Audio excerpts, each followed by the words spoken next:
Well, there we're back with a big Molcats League game. Today we have more games on the line. Right now in the National League. Right now we have many teams. Right now they're headed to day three. Right now we're heading to the state semifinals. So we'll see what happens there. In that front, um, apart from that, though, this is a big game. Big game.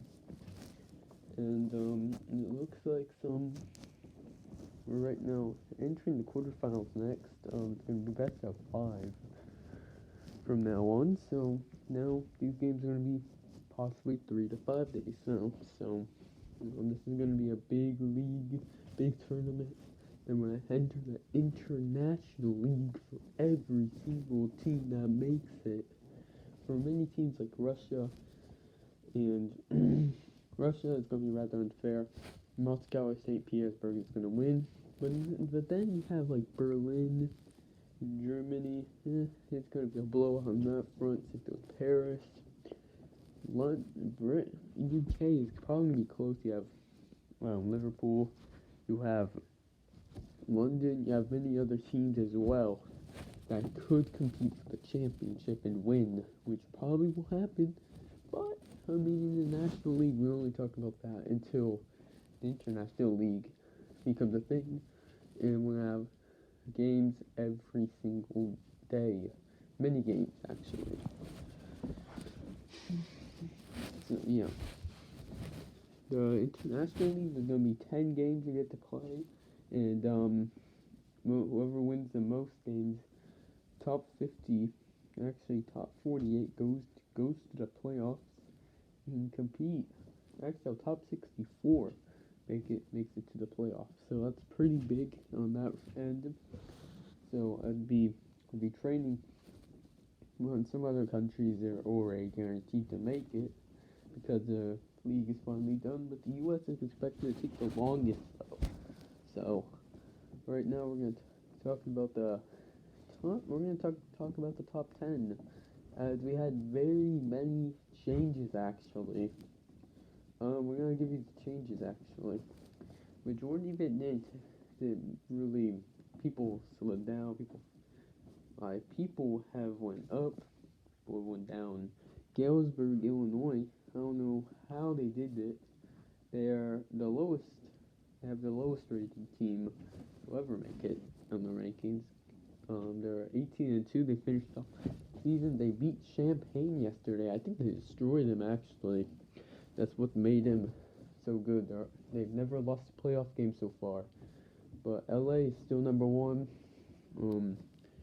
New teams like Fairbanks. Fairbanks is now 19-1 in the end of the season. Moved up to 32nd, 32.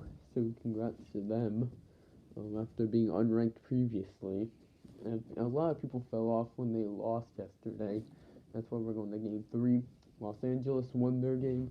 They're headed to the state semifinal, the quarterfinals. And yeah, we have still have some other teams. 1 minute, we need to take a look at the rankings board actually real quick. So we have many teams that could be pretty good. West Chicago though is right now number 1 in Illinois. Is number 2 actually. They destroyed. We have Milwaukee now. Buffalo, Rochester is now ranked. Portland's still ranked. Providence is now ranked. New York, West New York actually. Philadelphia is ranked in the top 10. Something with Washington D.C., Richmond. But we're gonna give that's the top 10. We haven't got to the top 5. Charlotte's number 5. Number 4, Savannah. Number 3 is Atlanta. Number 2 is Nashville, actually, which is kind of surprising. The number 1 is LA. So LA is the best team of all time, supposedly. We'll see. Galesburg's number. They're expected to do pretty well now, as well as the other teams we've ranked. But that's what we're talking about. It's the least rated team to ever. But also, They're saying possible upset though. Danville, Illinois, doing pretty well as well. Pretty squared up, pretty well. I think they're gonna make the semifinals actually because they're on fire this year. 19-1, but they destroyed their division because their division was really easy. So yeah, we'll see how good they'll do. Um, yeah. We'll see you in the next video and goodbye.